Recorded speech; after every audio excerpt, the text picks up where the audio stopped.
meniscus root avulsion from here, from tibial attachment. This is posterior horn. We have taken 2 stitches using a fiber wire, one from the medial side and one from the lateral side, 2 different colors, and now we have drilled a tunnel here exactly from where it is detached. And now what we are going to do is we are going to re-shuttle these 2 sutures.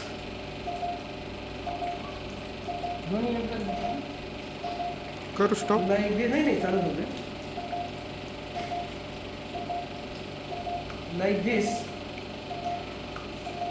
and we will remove it so that it goes from here and come down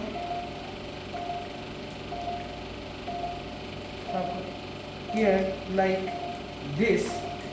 So you can see here, once we pull it down, the root is nicely sitting on the place, on the region where it should be.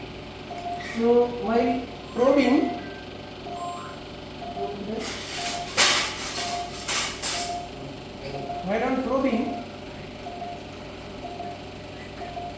here, if you see, it was avulsed like this from here. So this root, and now and we can readjust this luggage tag suture accordingly the way we want, and now it is nicely sitting here. Okay, from other so yes.